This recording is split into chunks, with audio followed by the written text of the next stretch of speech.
Hi crafty peeps, it's Kat. Welcome to another episode of the Botanic Art series. If you missed the previous two, the links will be in the description. Today we're making two gorgeous lily cards featuring a fun design twist. If you're looking for a way to make your cards stand out, stay tuned. These beauties combine acetate and vellum see-through windows with an inverted color scheme. It's amazing how the same color palette can create two completely different looks. But the best part, they look more complicated than they actually are. These were not as hard to put together as you might think. Okay, let's get into it. I have lily dies here from the Greenery. They had a sale way back in May, so you know what I did. I bought a bunch of flower dies. This is only one of them. It comes with this handy dandy layering guide that's very easy to follow, and if you scan that QR code in the lower right, it will take you directly to the idea book on their site. Very, very clever. We're gonna start with some inking, and I'm sorry guys, I forgot to hit record when I was doing my yellow flower, so I'll just show you what I did on the blue one. I'm going straight into the center of my larger die cut here with my lighter shade of blue. If it gets a little bit splotchy, it's a-okay because most of it will be covered up by those 3 extra petals that you see sitting to the right. The larger die cut has some etched marks on some of the petals. That's just to indicate that those are the petals that are going to be showing when the flower is assembled. But to make this easier on myself, I will just ink the entire middle section. But when it comes to the petals themselves, I will spend more time only on the ones that have the etchings. I have a small blending brush here, and first I'm laying down some base color, but I'm focusing mostly in the center or at the base of the petals. I do want my tips to remain more or less white, and again, I'm not too worried about things being splotchy because these inks dry back and smooth out considerably. These are from Pink Fresh. I will then grab a tiny brush and will use my darker shade of blue to color the petals. I'm using a pretty light hand here to very gently drag that ink from the center of the petal to the tip. I'm also gonna darken the middle even further. I'm basically trying to replicate the kind of coloring that you would see on a dizzy oriental lily. Here's the reference picture.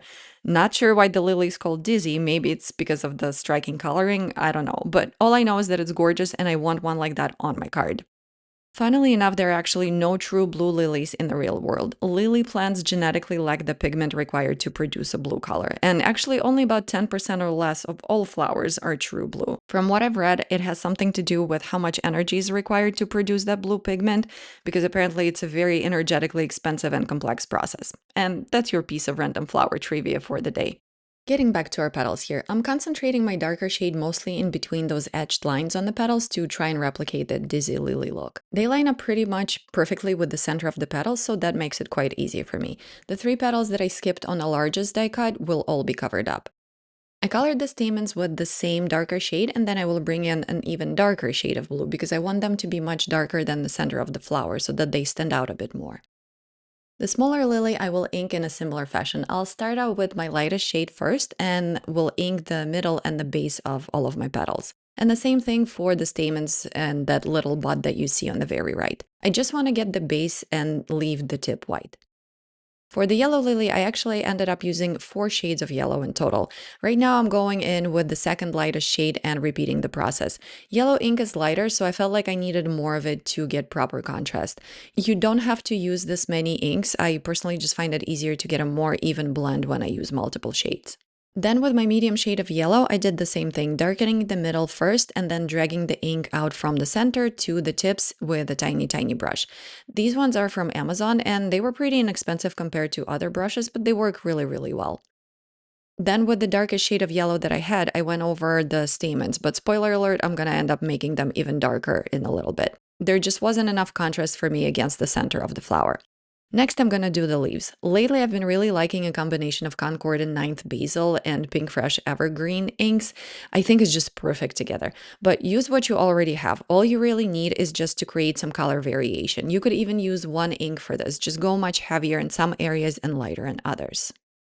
So I laid down some base color with the lighter basil, and now I'm coming in with a darker evergreen to create the shading. I'll concentrate mostly at the base of the leaves, but one trick I'm going to use here is I will ink different ends on some of the leaves. This is because I will be tucking them all around the flower, and the smaller leaves actually have different curvatures here. So when I tuck my leaves, I don't want one end to be dark and one end to be light right next to each other. I did that once and it looked weird, trust me. This will make sense later on when we arrange everything on the card. So here I have the top row of larger leaves where I inked one end with the darker ink. Then my bottom row are the same leaves, but I flipped them in a different direction. So on those, I'm pretty much inking the opposite end. Because of this, I will be able to use them on either side of my flower without it looking weird. And the same thing for the smaller leaves. I'm inking them in the opposite direction from the top row. Next, I'm going to add some detail to the petals before I glue everything together. I have a bunch of colorful fine liner pens here. These were just some cheap ones from Amazon. If I can find them again, I'll link them down below for you. So I grabbed an orange pen for my yellow lily, and I will put a bunch of dots on my petals, mostly in the center, but then I'll also go into the petals themselves a little bit. Again, this is optional, but devil is in the details, and I really like doing small things like that for a more realistic look. It doesn't take much time, but it does make a noticeable difference. And I'll repeat the process on all of the petals. Here's a close-up for you. I'm telling you, it will make a difference once everything is assembled. Next, I grabbed a brown pen and I'm going to color the very tips of my stamens for a splash of extra realism. On real lilies, these tips are usually pretty dark, and all I'm doing is just following Mother Nature here. She's the best inspiration for the floral cards. I did this for all of the pieces for my yellow lilies. On the blue ones, I used the black pen instead. Here are the pieces up close. For the assembly part, the largest die cuts a slit right in the center, and this is where we're going to tuck in all of our petals. Then there's a bottom petal that has this little tab at the top, and you need to fold it back on itself. So I'm going to do just that. Then I'm going to insert that tab right into the slit and we'll line up my petals. Sorry, I'm kind of off camera here. I will then flip the flower around and we'll put the glue on the back side of that little tab, and I'll press it all down and hold it in place for a little bit so that the glue has a second to do its thing. The first petal is now in place. The rest of the petals don't have any tabs, but it's kind of the same approach. You tuck them into that center slit and then glue them down from the backside. I'm not particularly concerned with getting them perfectly lined up just yet. I mean, I'm going to do my best, but I will later secure them with foam squares. So this is the preliminary gluing, so to speak. And I'll hold it in place to give it a few seconds to adhere. The stamens need to be layered, so I will put a tiny dot of glue at the bottom of one of them and lay the other one on top. First, I'll drop it, of course, but then I'll glue it in place. Then all that's left to do is to tuck it into the center as well. I honestly don't think it matters in which order you layer them. I didn't bother checking the guide and it turned out just fine. Like I mentioned earlier, I decided to darken this particular piece because I thought there wasn't enough contrast against the center. So I have a super light brown ink here, and I took a tiny brush, this is an eyeshadow brush by the way, and gently applied some ink to the very bottom to make it a little bit darker. Then I tucked the stamens in and glued them in the back like I did with the rest of the petals. And here I'm going to go around my flower and secure those petals with the foam squares. These are just thin white ones. This serves two purposes. It's going to create permanent dimension even after the card sits in the envelope for a long time, and also it will hold my petals in place where I want them. I only glued a tiny portion of the petals on the back, so I was just a little bit worried that things might start falling out. I will line up all of my petals properly at this stage and will make sure that everything is in line. You could use thick foam squares here for even more dimension, but I thought they might be showing a little too much, so I settled for the thin ones. I also added more glue in the back just in case. I know I'm very much an over it here. Look at this yellow beauty. This is such a beautiful die set. The smaller flower is assembled pretty much in the exact same way. There's also a slit in the center, but you only have two petals to tuck in there. The other two bottom petals will have to be glued straight to the larger die cut. You could use foam squares on those as well, but I just glued them straight to keep it simple. And just like with the first flower, I later put some thin foam squares underneath the petals that I tucked in the center. Here's some close-ups for you. Aren't these flowers beautiful? I'm just so happy with how these are turning out. Let's move on to the card base now. I have a frame die that I centered on a piece of A2 plain white cardstock. I taped it down, ran it through the die cutting machine, took out the die cuts, but I kept the die taped to the panel. This will help me line up the rest of my pieces that I need to cut. Here I'm lining up the taped panel with my top folding A2 card base. I find it easier to do if you kind of put it on its side, and then I'm going to tape everything in place. I will then open my card and will line up the fold with the edge of my cutting plate. You see how my fold is right where the plate ends? This will help you avoid any dents in your card base when you run it through the machine. I will then cover it all with the top plate with the back of the card hanging out and will run it through. My top portion of the frame didn't fully cut on the first run, but that's fine because I can pop the die back in and run it through again. And there you go. Now I have a large window cut out in my card base, and that smaller frame that the die cuts out, don't toss it because we will need it for the inside. Next, I will repeat the process with the blue panel, which will be my actual card front. So I line up my taped panel with the die again right on top of that blue piece and will run it through the die cutting machine once again. So now I have almost all of my pieces ready. The last thing I need is some acetate. I added some glitter paste to my acetate panel for some extra interest, and now I'm just making tick marks in places where I need to cut it so it fits on my card front better. If you're curious how to do the paste on top of the acetate, I'll have a video linked for you in the description. I made a bunch of paste swatches on acetate in that video, and I also showed how you can pretty much create an instant preview of your favorite stencil patterns on any color cardstock using acetate, so check it out when you're done here.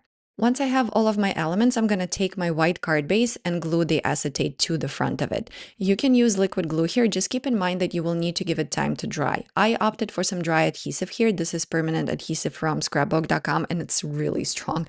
It's so sticky that I actually had a hard time unsticking my fingers from it. So that I don't get that adhesive all over my card base, I just slid a piece of printer paper underneath the open window to prevent that.